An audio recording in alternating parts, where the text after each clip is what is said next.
Hi there, Tom Neeb here from MyPantryPlan. Thank you for taking the time to be with me here today. I'm so glad you're here. When we were together last time, I left you with the realization that you really have two paths that you can take. The one where you keep doing what you've always done and get what you've always gotten, or you can make a small effort to make real meaningful changes to improve the life and the lives of your family. That means creating more time in your week for the things that are really important to you. If you missed the first video, I'd encourage you to go back and give it a watch. You will learn 10 time-saving kitchen hacks that you can put into action immediately at little or no cost to you. It means losing the frustration and getting back some of the hours spent in coming up with and preparing great tasting, nutritious meals for your family. It also means saving money on one of the largest household expenses you have, namely your grocery bill. That's what I'm going to focus on in this video, putting money back into your pocketbook. You know, if you're like me, spending $200 or $300 a week at the grocery store is not unusual at all. You probably don't even think much about it, but that adds up to a whopping $15,600 per year. Just a few percentage points off of that number turns into real money. Just imagine you're walking across the parking lot, headed into the grocery store, and you see a $10 bill or a $20 bill lying on the ground. Would you step over it and keep going? I know I wouldn't. I bet you wouldn't either. Heck, I don't even walk past pennies. Today, I'm going to share with you 10 grocery store strategies that you can use on your very next trip to save you real money. If you take these and put them to use, there will be savings each and every time you go to the store. I'm not talking about using coupons here. That's coming, but not yet. Let's jump into it, but be sure to watch to the end. I'm also going to share with you a trick to use the grocery store layout to improve the nutrition of your family and a couple of places where you can find savings that you might not expect. Okay, let's get into saving you some money. Ready? Let's do it. Number 1, interview your store. Sounds kind of funny, doesn't it? But here's the idea. In my area, there are 2 or 3 different grocery stores to choose from for me to have my shopping experience. And what I'm suggesting is that you actually check the price and costing of those 3 stores to see which one has the best advantage. There's one way to do this. Take, 10 to 15 items that you buy on a very regular basis. Just those 10 items. Go to store number 1, buy those 10 items, keep the receipt. Go to store number 2, maybe in a week, maybe the next time that you need those items, go to store number 2, buy those 10 items, keep the receipt. Do the same thing at store number 3, and you'll actually be able to compare 10 to 15 items that you buy often and be able to compare those prices, that cost, right in front of you. And that may influence you into the store that you actually choose to do your shopping at. Another reason to choose is the quality of the produce, the quality of the meats, maybe even brand names that you're used to or that you like to use on a regular basis. That's another reason, but try interviewing your store and be sure that you're using the one that has the best cost advantage for you if that's of the most interest over those other considerations. Okay? Does that make sense? Great. Let's go to number 2. Stock up on most used items.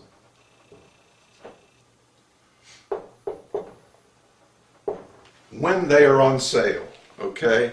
This is a great strategy. A lot of the times there's items that you use quite often and that you buy a lot of on an ongoing basis, but so they put them on special at one time. Let's just, for an example, paper towels. I know that's a kind of a household supply, not necessarily a grocery item, but it's something that you use all the time. It's not going to go bad. It's going to sit on the shelf. It's fine. What if they put those things on really good sale? Well, stock up on those things when they're on sale, and you're going to save money in the long term and not pay regular price. All right? Number 3, lose the name. By lose the name, I mean companies spend millions and millions of dollars marketing their brand, getting that brand name, getting you accustomed to that brand, and getting you tied into that brand name. For vegetables, you think of Del Monte, you think of Bird's Eye, you think of those big brand names, and not coincidentally, some of those brands have also higher prices than some other items. So what I'm saying is try to disconnect from being tied specifically to particular brands, and you're going to be able to choose those items that have the better cost, the better price. It works for grocery items, and it works for those household items as well. The same strategy applies and can save 15, 20, even 25% off of it when you start comparing across brands. But we get conditioned, and people, tie into, I have to have this particular brand, and no matter the cost, they pick that brand. Break that brand, lose that name, and you can save significant money. Number 4, skip prepared foods. Let me give an example. Packaged salads, already cut up carrots, already cut up celery, already cut up, different vegetable items specifically is some of the things that I'm talking about. You will spend 15 to 20% more on items that have already been cut up for you, already prepared and put into sacks. That's going to cost you a bit more. Remember those knife skills that we talked about in the first video? And if you missed it, go back and check it out.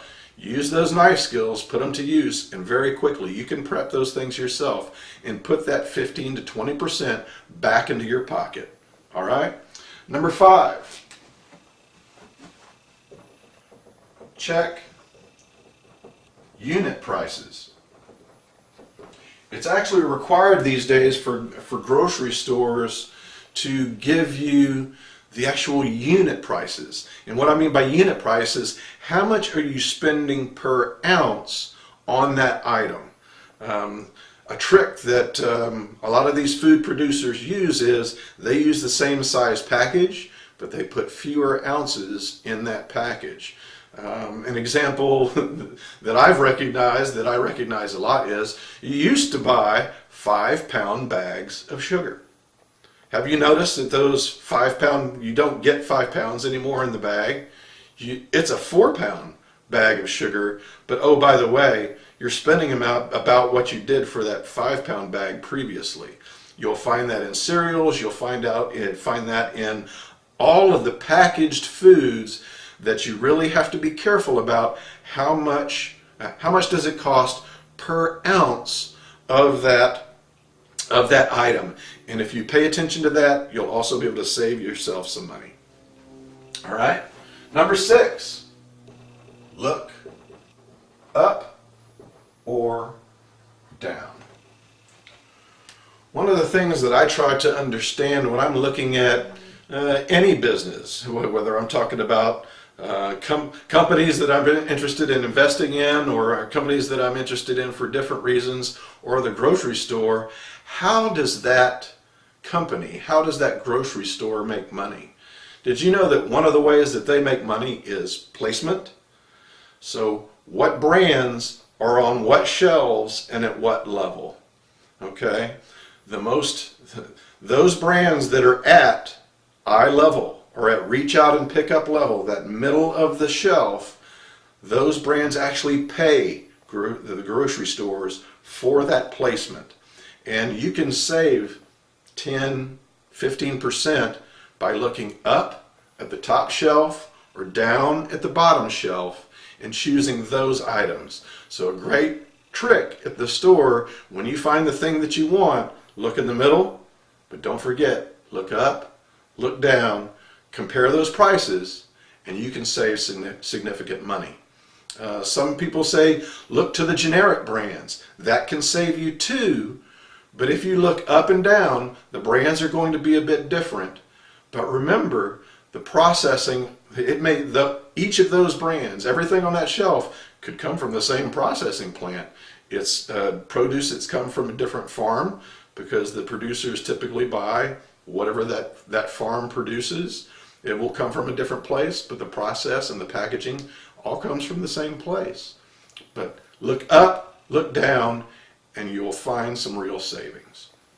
But again, you have to lose the name in order to be willing to do that. So some of these things kind of come together. Number 7,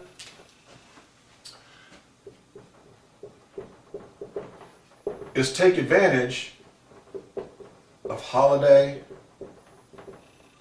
or post-holiday savings. So Thanksgiving is a great example. Turkeys are extremely cheap when you're leading up to Thanksgiving. You can get a turkey for little of nothing. I have a small freezer. I don't have one of the really, really big ones, but I have a medium-sized freezer in my home.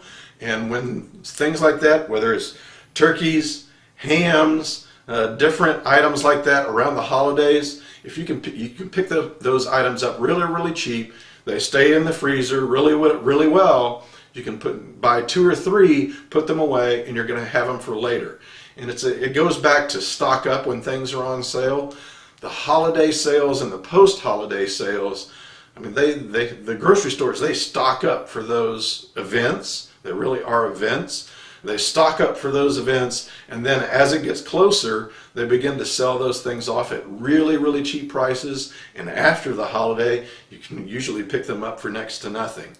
Great idea if you have the space and the ability to buy extra, stock them away, but grab them when they're at that holiday and post-holiday sales.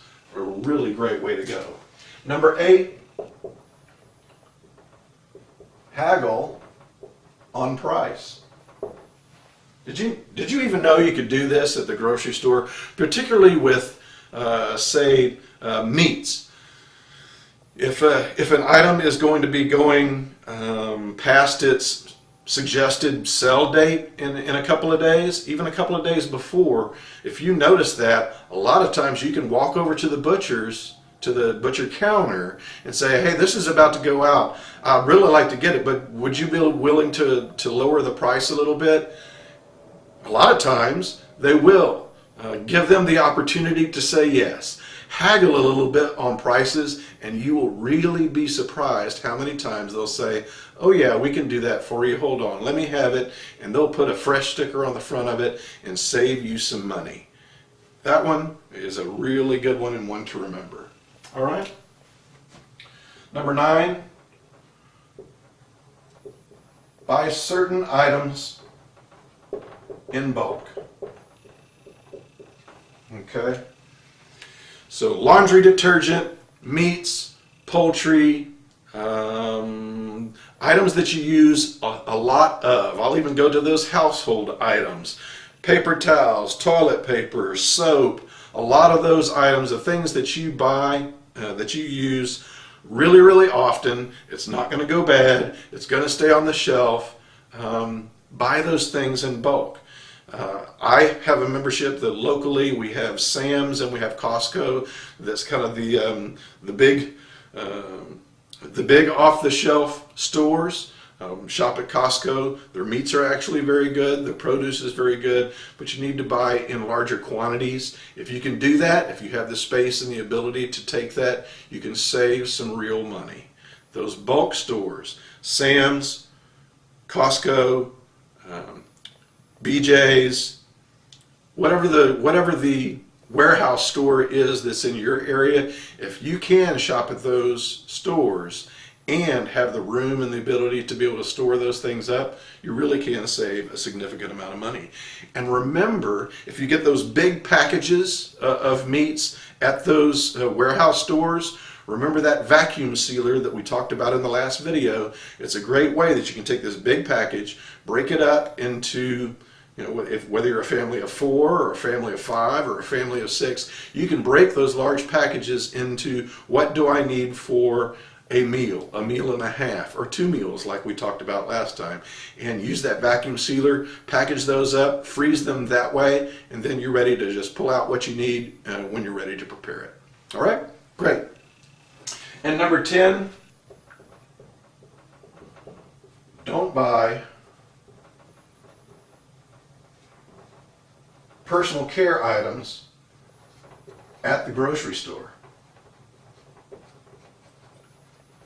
Now, you can save quite a bit, whether it's shampoo, soap, cleaning, dishwashing soap, cleaning supplies, all of those things. You would save a lot of money if you went to the dollar store or its equivalent in your area and bought those kind of items at the dollar store. But again, you have to go back to that lose the name. It's probably not going to be that name brand cleaner, that name brand whatever that you're used to using, but 9 times out of 10, it's going to work at least as well as the one that you're used to.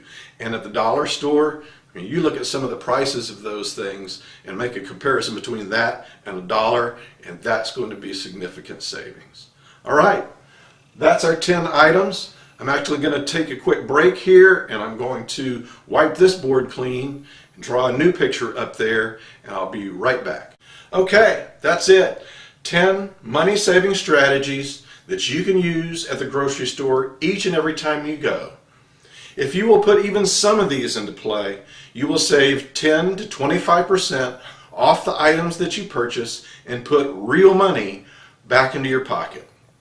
Now, I've cleaned off the board and drawn my rudimentary grocery store here. I've never claimed to be an artist, but I think this will help you understand what I'm trying to get across.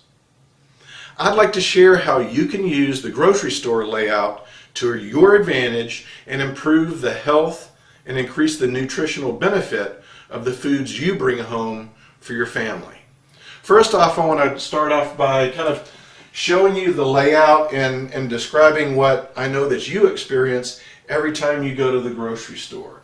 I'm going to do what's kind of most commonly done here, and they may be moved around the exterior of the perimeter, as I call it, but if these things are moved around, don't worry about it. It's the same is going to apply. But in my grocery store, here in this corner is fancy cheese, I'll call it. Gourmet cheeses. In this area here is the deli.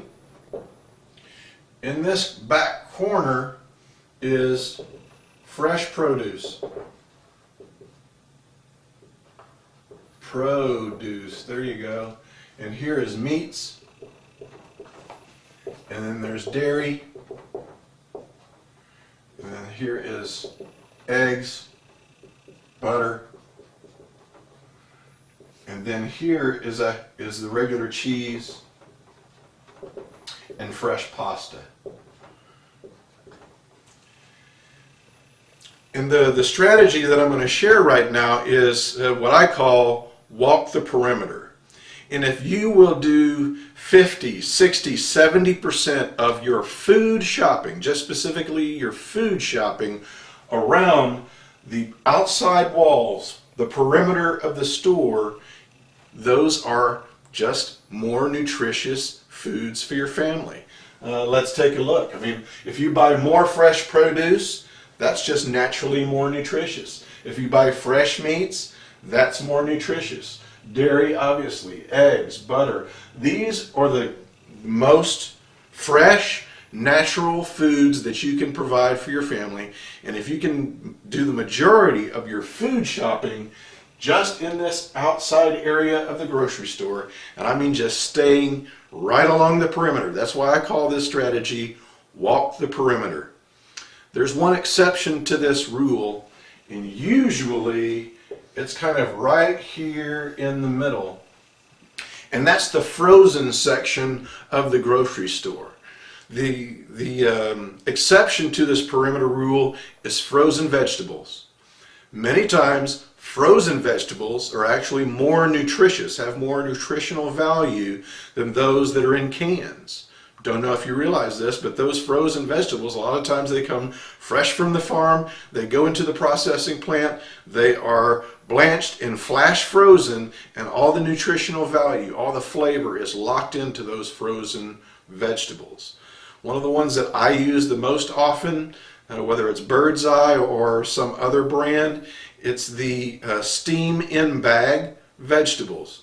I love them. There's a lot of different varieties that are out there, a lot of different vegetable combinations that you can use, and you throw them in the microwave, nuke them for 5 minutes, open the package, and you have nice steamed vegetables, and you didn't have to set up a steamer, you didn't have to do any chopping whatsoever, and you get really, really high nutritional value veggies. Another place that's going to maybe a surprise to you that you can save 15 to 20%, that's right here, right there in the deli. I don't know if you know this, but the truth is, if you get your sandwich meats and your sliced cheese that you use in sandwiches from the deli, as opposed to those packaged meats that are stuck up over here, you can save 15 to 20% off of those purchases if you buy the bag, okay, the bag where they slice it and put it in the bag at the deli for you, you can save 15 to 20%. Even more when they put some of those things on special. Two great strategies: walk the perimeter, remember the frozen veggies, and oh, by the way, those deli meats will save you a significant amount of money. Okay, that's it for today. I'm about out of time. We've covered a lot of information today. This video will be up for several days, so feel free to come back and watch it again. Please pass it along to family and friends that you think would be interested in saving money too. I know there's a lot of them out there. Thank you for your time today. Time is a precious commodity, and I know you are really busy, and I very much appreciate you being here. I hope you got a lot out of this video. If you take these suggestions and put them to use, you will definitely save money on that grocery bill at your house. My mission is to share my knowledge and experience to help you save time in the kitchen, put money back in your pocket, and eliminate the frustration in planning and preparing great tasting, nutritious meals for your family. Why? Because few things in life beats a great tasting meal. I'll release the third video in this series in a few days, where I'm going to share with you the 5 key things that are an absolute must to save the most money, get back even more time, and eliminate the frustration in planning out great tasting meals for your family. First, right now, what I would love for you to do is scroll down right now, hit that Facebook like, hit that share button, because everybody loves to get likes and shares. And then what I really want you to do is scroll down and leave me a comment. I want to hear from you. How is this going to fit into your life? How is this going to make an impact in your life? I'd love to hear that. I'm going to be reading every single comment personally myself, and I'll be responding to as many as I can. Just scroll down right now, go ahead, leave a comment, and until next time, make it a great day. We'll talk again soon.